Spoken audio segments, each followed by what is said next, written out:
कहानी की शुरुआत में हम एक अमेरिकन फुटबॉल मैच को देखते हैं, जहां पर वीआईपी स्टैंड्स में निकी नाम का एक आदमी अपनी गर्लफ्रेंड जेस के साथ आराम से बैठा हुआ था। मैच चल रहा था, लेकिन निकी का ध्यान गेम से ज्यादा क्राउड के ऊपर था। उसने एक खूबसूरत लड़की को सीट से उठकर जाते हुए देखा और उसी वक्त उसके दिमाग में एक खुराफाती आइडिया आया। उसने जेस के साथ एक छोटी सी शर्त लगाई कि देखते हैं कितने लोग उस लड़की को पलट कर देखेंगे। वहाँ बैठे हुए एक आदमी लिऊ यान ने कहा कि मुझे भी इस शर्त में हिस्सा लेना है, जिसके लिए निकी मान भी गया। सबने मजाक में $10 की शर्त रखी और काउंटिंग शुरू कर दी। जब लड़की स्टैंड से बाहर निकल गई तो आखिर में पूरी गिनती आई कि 7 लोगों ने उसे पलट कर देखा। इस शर्त में जेस ने सबसे पास का नंबर गेस किया था, इसीलिए वो शर्त जीत गई। लिऊ यान ने बिना किसी झिझक के पैसे दे दिए और फिर अगला राउंड शुरू करने को कहा। इस बार शर्त ये थी कि अगला फाउल कौन करेगा। जेस ये कहकर बाहर हो गई कि मुझे इस गेम की कोई नॉलेज ही नहीं है, लेकिन निकी इस शर्त पर कूद पड़ा और उसने $1000 की शर्त लगाई। सीटी बजते ही रेफरी ने फाउल का सिग्नल दिया और निकी ने जिस टीम पर दाव लगाया था वो सही निकला। उसने शर्त जीती और पैसे अपनी पॉकेट में डाल लिए।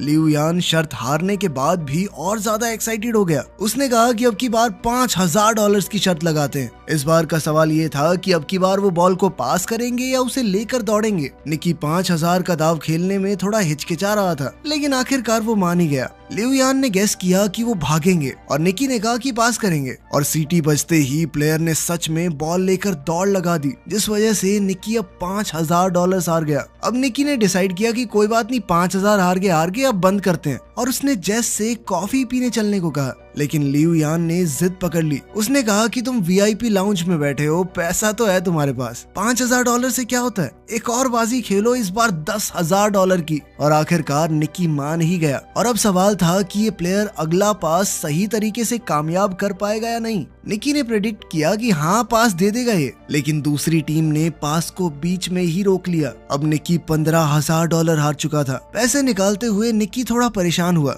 उसने थोड़ा सोचा और कहा कि चल इस बार 50,000 की लगाते हैं। ये सुनकर जेस चौंक गई, लेकिन निकी गुस्से में दिख रहा था। इस वक्त किस्मत उसका साथ नहीं दे रही थी। वो अगली शर्त फिर से हार गया, जिसके बाद उसे 50,000 और देने पड़ गए। अब जेस ने उसे तुरंत रुकने को कहा, लेकिन निकी के ऊपर उसका गुस्सा और ईगो भारी पड़ गई। उसने बिना सोचे समझे अगली शर्त लगा दी $1,00,000 की। लिऊ यान ने मजाक उड़ाया और कहा कि तुम्हारे पास इतने पैसे हैं भी। निकी ने बिना कुछ ज्यादा कहे कैश का पूरा एक बंडल टेबल पर फेंक दिया। इसके बाद तो लिऊ यान भी एक्साइटेड हो गया। अब निकी ने शर्त लगाई कि अगला पास देखना इंटरसेप्ट हो जाएगा, पूरा नहीं होगा, लेकिन इस बार पास कामयाब हो गया। निकी ने अब लाखों डॉलर्स का नुकसान उठा लिया था। अब वो समझ नहीं पा रहा था कि इस मुसीबत से कैसे निकलूं। उसकी इस हरकत से जेस भी बहुत हैरान थी, लेकिन अब गेम बहुत ज्यादा तगड़े लेवल पर पहुंच चुकी थी। निकी ने कहा कि मेरे पास $1 मिलियन बचे हैं, पूरी शर्त लगाते हैं, देखते हैं कौन जीतेगा। इस बार ताश के पत्तों से फैसला होगा। लिऊ यान लगातार जीत रहा था, तो अब वो खुशी से पागल हो रहा था। उसने निकी को एक एटीएम मशीन की तरह देखना शुरू कर दिया। लिऊ यान ने अपना पत्ता निकाला, जो थी 5 की पंजी। निक को अब बस 5 से बड़ा पत्ता निकालना था। जीतने का चांस काफी ज्यादा था। निक ने पत्ता उठाया और बहुत ही कॉन्फिडेंस से पलटा, लेकिन उसकी तो तिग्गी निकली, तिग्गी। ये देखकर तो जेस तुरंत ही कुर्सी से नीचे गिर गई। निकी ने जब गेम स्टार्ट की थी तो सिर्फ $4000 लगाने का मूड था, लेकिन अब तक वो $1 मिलियन से ज्यादा हार चुका था, यानी लगभग 9 करोड़ रुपए के करीब। इस शर्मनाक हार के बाद उसके पास कहने को कुछ नहीं बचा था, तो उसने चुपचाप जेस का हाथ पकड़ा और उसे बाहर ले जाने लगा। उसका मन बहुत दुखी था, लेकिन लिऊ यान अभी भी उसे और चिढ़ाने लगा। उसने कहा कि यही होता है बेटे उस्ताद के साथ खेलने का नतीजा। निकी ने रुक कर एक और शर्त लगाई $2 मिलियन की। अब आइडिया थोड़ा नया था। निकी ने चैलेंज दिया कि लिऊ यान किसी भी रैंडम प्लेयर को दूरबीन से चुन सकता है, और अगर निकी ने उसका जर्सी नंबर सही से गेस कर लिया तो जीत उसकी। लिऊ यान इस बात से थोड़ा कंफ्यूज हो गया। उसने कहा कि ये तो भाई दिमाग पड़ने वाली बात हो गई। उसे लग रहा था मानो निकी अपने पैर पर खुद कुल्हाड़ी मार रहा है। उसे थोड़ा शक भी था कि कहीं निकी कुछ चीटिंग तो नहीं कर रहा। उसके शक को दूर करने के लिए निकी ने कहा कि चल मैं गेस भी नहीं करता, इस बार जेस करेगी गेस।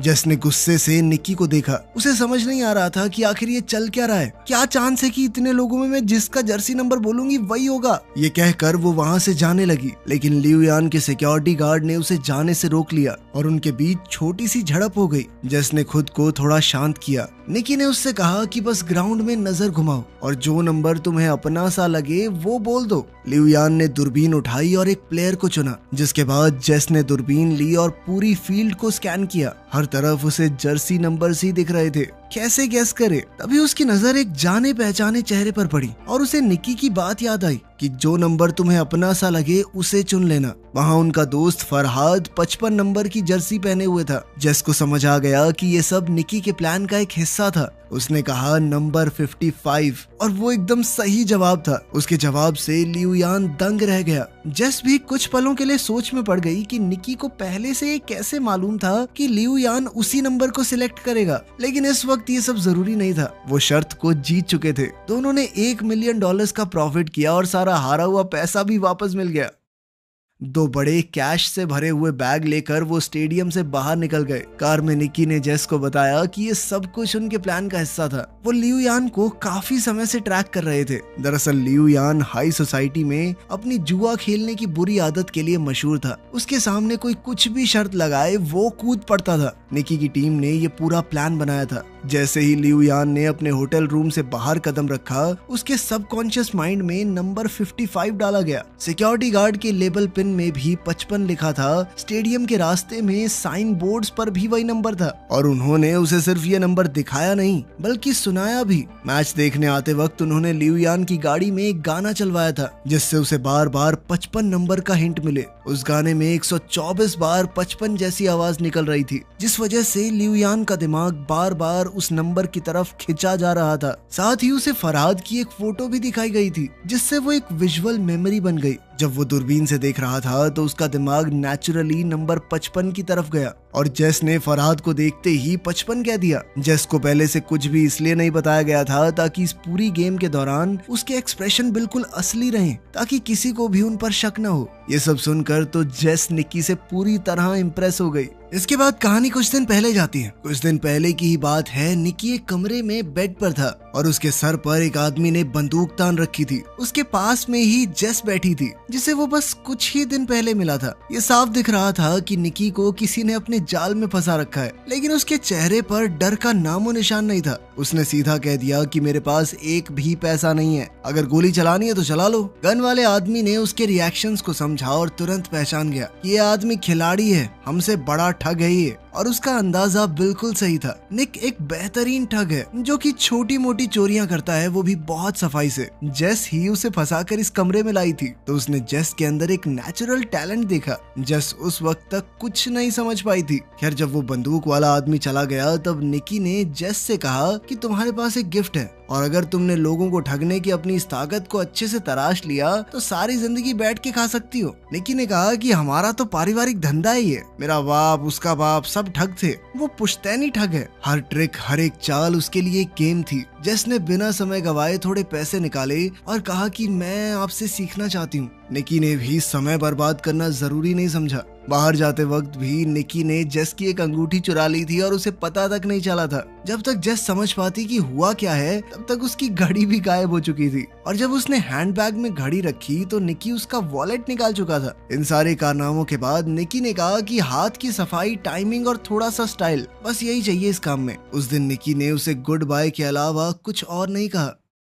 कुछ महीने बाद जेस ने उसे न्यू ऑरलीन्स शहर में ढूंढ निकाला, जहां निकी ने एक नई टीम बनानी शुरू की थी। उन दोनों की मीटिंग भी असल में एक टेस्ट था। वो देखना चाहता था कि जेस उनकी टीम को ज्वाइन करने के लायक भी है या नहीं। जब जेस ने हामी भरी तो निकी ने उसे टीम के एक आदमी के साथ मेले में भेज दिया। आज जेस की पहली प्रैक्टिकल असाइनमेंट थी। वो मैप हाथ में लेकर कुछ लोगों से रास्ता पूछने लगी। तभी उसके साथी ने चुपके से एक टूरिस्ट का कैमरा लेंस चुरा लिया। फिर एक दूसरे साथी ने जानबूझकर एक आदमी को टक्कर मारी और जेस ने उसका वॉलेट निकाल लिया। जेस को अब अपने चोरी करने के स्टाइल में थोड़ा कॉन्फिडेंस आने लगा था। उसने चॉपस्टिक्स की मदद से एक और औरत के बैग से वॉलेट निकाल लिया और सब कुछ इतना स्मूथ था कि किसी को शक भी नहीं हुआ। निकी ये सब कुछ एक बिल्डिंग के टॉप से देख रहा था। उसने टीम से कहा कि उसे अकेला छोड़ दो, अब उसके उड़ने की बारी है। जेस ने एक के बाद एक महंगा सामान चुराना शुरू कर दिया और उसकी हर चोरी के साथ निकी की आंखों में उसके लिए इज्जत बढ़ने लगी। अब निकी ने उसे एक और बड़े असाइनमेंट के लिए भेज दिया।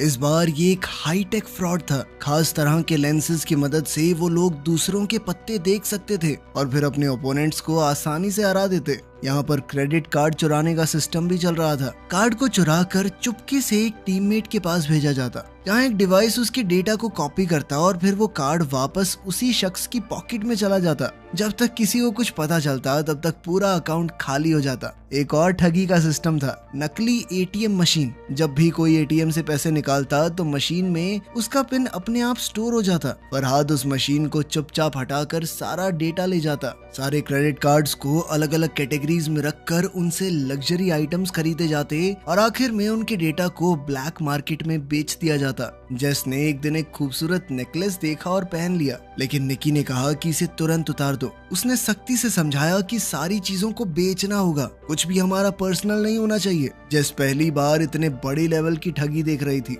चुराई हुई चीजों के पहाड़ के बीच में खड़े होने का फील कुछ और ही था। अगले दिन जेस और फरहाद एक अमीर इलाके में घूम रहे थे। उनका काम था नाटक करना। फरहाद बेहोश हो गया और जेस चिल्लाकर एक्टिंग करने लगी, प्लीज कोई हमारी मदद करो प्लीज। एक तरह की डिस्ट्रैक्शन थी जिसका फायदा टीम के बाकी लोगों ने आसपास के अमीरों का सामान चुरा कर उठाया और फिर पूरी टीम एक एम्बुलेंस में छुपकर निकल गई। ये सब कुछ इतना अच्छे से प्लान था कि कोई कुछ समझ ही नहीं पाया। उस रात उन सब ने मिलकर सेलिब्रेट किया। निकी ने सबकी तारीफ की क्योंकि सिर्फ एक हफ्ते में उन्होंने 1.2 मिलियन डॉलर कमा लिए थे। अगले दिन टीम के सभी लोग अलग होने वाले थे। सभी डॉक्यूमेंट्स को डिस्ट्रॉय कर दिया गया और सबको भरोसा दिलाया गया कि कुछ दिनों के अंदर तुम्हारे पैसे तुम्हारे बैंक अकाउंट में आ जाएंगे। लेकिन पुराने मेंबर जानते थे कि निकी का एक लास्ट मिशन अभी भी बाकी है। उन्होंने उसे 1.2 मिलियन कैश दिया और जेस के सामने वार्निंग भी दी कि इसे जुए में उड़ा मत देना। अगली सुबह निकी जेस को ले गया स्टेडियम के वीआईपी लाउंज में।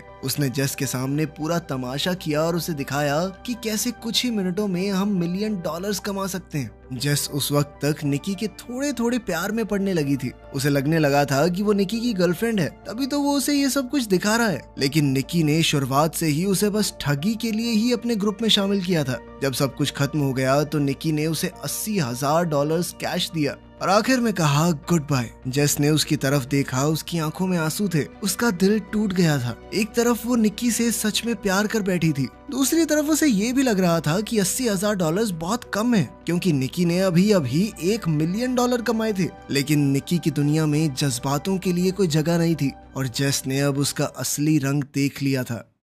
लगभग 3 साल बाद हम एक रेस कार को सर्विस स्टेशन में घुसते हुए देखते हैं और जल्द ही हमें निकी भी वहां नजर आया। उसकी आंखों में थकान थी और उसके चेहरे पर साफ लिखा हुआ था कि पैसे खत्म होने वाले हैं। लंच के वक्त उसकी एक रेस कार टीम के मालिक गरिया के साथ मीटिंग थी। गरिया की रिसर्च टीम ने EXR नाम का एक नया एल्गोरिदम डेवलप किया था, लेकिन वो इस एल्गोरिदम को और बढ़िया करके अपने जीतने के चांसेस और बढ़ाना चाहते थे। इसके लिए उन्होंने निकी को काम पर रखा। प्लान बिल्कुल सिंपल था। निकी उनका चीफ इंजीनियर होने का नाटक करेगा, फिर वो ऐसा दिखाएंगे कि उसके और गरिया के बीच में लड़ाई हो गई है ताकि दूसरी टीम्स उनके जाल में फंस सकें। इसके बाद निकी फिर EXR का एक फेक वर्जन बेचेगा राइवल टीम को और असली सिस्टम गरिया की टीम इस्तेमाल करेगी, जिससे उनकी जीत पक्की हो जाएगी। डील के हिसाब से निकी को €1 मिलियन मिलने वाले थे इस काम के लिए और फेक सिस्टम बेचने से जो कमाई होगी वो भी उसकी। निकी ने इस काम को मजाक समझा। इतना सिंपल स्कैम तो वो नींद में भी कर सकता था,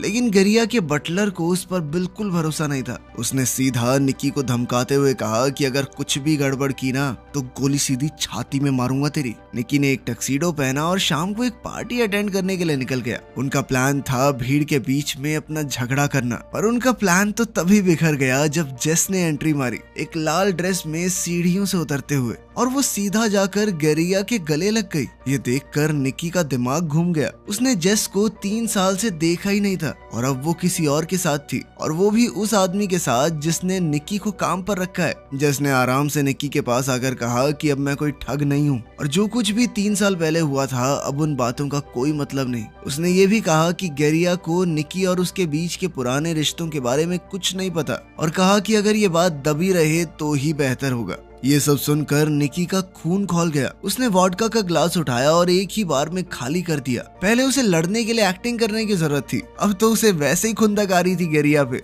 और उसने सबके सामने जबरदस्त झगड़ा किया। ये ड्रामा राइवल रेसिंग टीम को बहुत पसंद आया। जल्द ही सिक्योरिटी ने उसे पार्टी से निकाल दिया, लेकिन अब राइवल टीम का बिजनेस कार्ड उसके हाथ में आ चुका था। अगली सुबह निकी मैक्लारेन टीम के मालिक से मिला। उसने सीधी बात की कि 3 मिलियन यूरोज लगेंगे, EXR सिस्टम बेचना चाहता हूँ मैं। रेस कार के मालिक के पास पैसों की कमी नहीं थी, तो मोल भाव की जरूरत ही नहीं पड़ी। उन्होंने तुरंत ट्रैक को टेस्ट किया और रिजल्ट देखकर मालिक का चेहरा खिल गया। निकी ने भरोसा दिलाया कि 48 घंटे में पूरा सॉफ्टवेयर मिल जाएगा। दूसरी तरफ जेस सड़क पर फरहाद से मिली। फरहाद को निकी ने भेजा था। उसने जेस को बताया कि 3 साल पहले निकी का चले जाना जरूरी था, उनके पास कोई चॉइस नहीं थी। उसने कहा कि निकी अब भी जेस से प्यार करता है। फरहाद ने एक बक्सा जेस को दिया, जिसके अंदर वही नेकलेस था जो जेस को पसंद आया था। इस बात की कोई गारंटी नहीं थी कि वो असली है या नकली, लेकिन उस बात से फर्क नहीं पड़ता था। उस नेकलेस को देखकर जेस का मन पिघल गया। जेस के मुंह से तो ये निकला कि वो निकी पर भरोसा नहीं कर सकती, लेकिन उसकी आंखों में कुछ और ही लिखा था। वो अब भी उसके लिए कुछ तो महसूस करती थी। खैर, जल्द ही डील का दिन आया और निकी मैक्लारेन टीम के मालिक को सॉफ्टवेयर दे गया। बदले में एक हट्टे कट्टे इंसान ने उसके हाथ में 3 मिलियन यूरोज थमा दिए। लेकिन निकी का नेचर ही कुछ ऐसा था कि वो बिना रिस्क के काम नहीं करता। उसने उस सॉफ्टवेयर की एक एक कॉपी चुपके से सभी रेसिंग टीम्स को बेच दी। हर एक हैंडशेक में नए यूरोज, जिससे हाथ मिलाया मिलियंस में पैसे ले लिए। जब तक रेस शुरू नहीं हुई, किसी को पता ही नहीं चला कि सभी के पास एक ही सिस्टम है। उस रात निकी ने भागने की जगह जेस को मैसेज की। अगर समय रहते वो आ गई तो वो दोनों साथ में भाग सकते हैं। निकी ने इंतजार किया पर कोई नहीं आया। आखिरी समय पर जब वो हार मान के निकलने लगा तो जेस आ गई, लेकिन अभी भागने का टाइम नहीं था, क्योंकि उसी वक्त वही हट्टा कट्टा आदमी जिसने मैक्लारेन टीम की तरफ से उसे 3 मिलियन यूरोज दिए थे, वो निकी के सामने आ गया। दरअसल वो गेरिया का आदमी था। अब वो सब कुछ सच पता कर चुका था कि निकी ने फेक नहीं बल्कि असली सॉफ्टवेयर बेचा है। उसे गेरिया के 1 मिलियन यूरोज के अंदर कोई इंटरेस्ट ही नहीं था। अब वो अपना पूरा गियर पहनकर निकी की कार से जानबूझकर टकरा गया। निकी और जेस एक घातक एक्सीडेंट के बाद पकड़े गए। उन दोनों को बांधने के बाद सारा कैश गेरिया के सामने रख दिया गया। निकी की इस हरकत से गेरिया बहुत गुस्से में था। उसने इस प्रोग्राम को बनाने में 40 मिलियन यूरोज लगाए थे और अब सारे के सारे बर्बाद हो चुके थे। सबसे बड़ी बात तो ये थी कि गेरिया समझ ही नहीं पाया कि निकी ने असली सॉफ्टवेयर कैसे चुरा लिया। जब निकी ने कुछ नहीं बताया तो गेरिया ने जेस का नाक दबा दिया, जिसके बाद उसकी सांसें रुकने लगी और निकी ये देखकर टूट गया। उसने सब कुछ बताया कि उसने जेस का अपने लिए पुराना प्यार जगाकर उसे एक नेकलेस पहना दिया, जिसके अंदर एक खास चिप लगी हुई थी। जैसे ही गेरिया ने वो सॉफ्टवेयर खोला, उस नेकलेस के जरिए निकी ने उसका पासवर्ड और डेटा चुरा लिया। ये सुनकर तो जेस का दिल टूट गया। उसकी आंखों से आंसू बहने लगे, पर गेरिया और उसके लोग हंसने लगे। उन्हें कहानी तो अच्छी लगी, लेकिन उन्हें निकी की बात पर भरोसा नहीं हुआ। गेरिया ने बताया कि जेस उसकी कोई गर्लफ्रेंड नहीं थी। मैं जानता हूँ ये पैसों के लिए मेरे साथ थी। उधर जेस ने भी कबूल किया कि वो सिर्फ उसकी महंगी घड़ियों की कलेक्शन चुराना चाहती थी। निकी इस बात से हैरान था कि जेस ने उसे जलाने के लिए गेरिया के साथ प्यार में होने का नाटक किया था।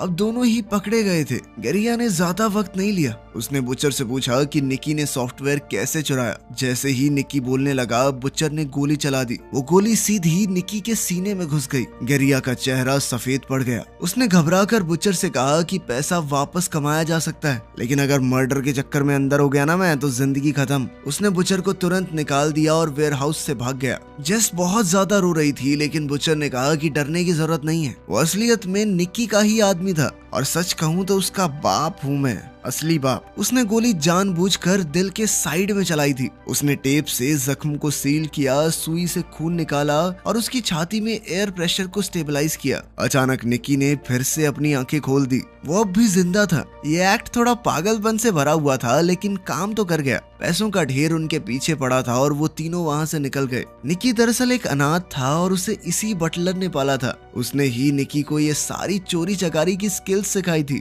रूल था कि कभी इमोशनल मत होना, लेकिन अब निकी सच में जेस से प्यार करने लगा था। बटलर ने दोनों को एक सड़क किनारे छोड़ा और सारे पैसे लेकर चला गया। निकी के हाथ कुछ भी नहीं आया, लेकिन हॉस्पिटल जाते हुए निकी ने गाड़ी में देखा कि गेरिया की 2 लाख यूरोज की घड़ी जेस के हाथ में थी। दोनों ने एक दूसरे को देखा और मुस्कुरा दिए। इस चालबाजी और हाथ की सफाई के साथ वो दुनिया के किसी भी कोने में भूखे तो नहीं मरेंगे। वीडियो पसंद आई तो लाइक कर देना, चैनल को सब्सक्राइब कर लेना। मिलते हैं अगली वीडियो में।